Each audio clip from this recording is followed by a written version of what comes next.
So they carefully review data on vaccines. They debate the evidence, and then they vote on who should get the shots and when. Well, now they've been fired, all of them. All 17 sitting members of the independent committee that advises the CDC on vaccines, gone.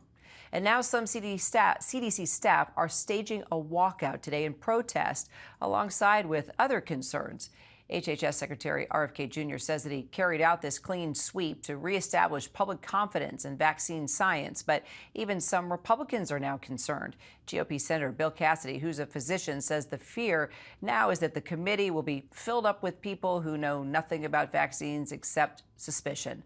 Back in February, Cassidy explained his vote to confirm Kennedy in part by saying that it was because Kennedy said he wouldn't change the committee. Medical correspondent Dr. Darian Sutton joins us now. So, Dr. Sutton, as a doctor, what concerns you the most about Secretary Kennedy's decision? I think I'm concerned the most about confusion. ASAP, this advisory committee has never been dissolved like this since its creation in 1964. It has an important history in our public health standards in terms of helping to eradicate polio and smallpox and creating the vaccine schedule that helps to protect children against at least 16 different types of infections. And aside from reviewing the data, aside from debating the evidence, aside from creating recommendations which inevitably lead to coverage for vaccines and provide access to those in need, it has the most important job, which is maintaining that public trust. And that has never been more important. As you know, we have the rising rate of measles. Right now, we're on track to see the highest number of measles cases that we've seen since 1992. And this is in the same way, or the same respect, we see a decline in the rate of childhood vaccinations. At least 280,000 children in kindergarten today that are not up to date on their vaccine. And we have looming threats of zoonotic infections, for example, bird flu. All of this is so important to understand the value of trust in order to fight against these.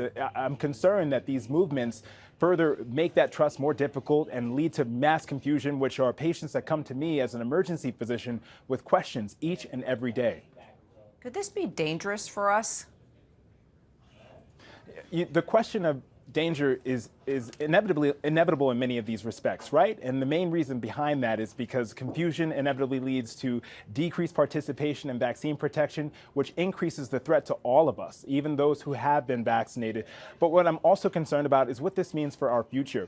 The upcoming meeting scheduled for June 25th is scheduled to discuss other vaccinations that help to protect against preventable disease. For example, HPV vaccinations, meningitis, pneumonia, and even COVID-19 and flu vaccinations.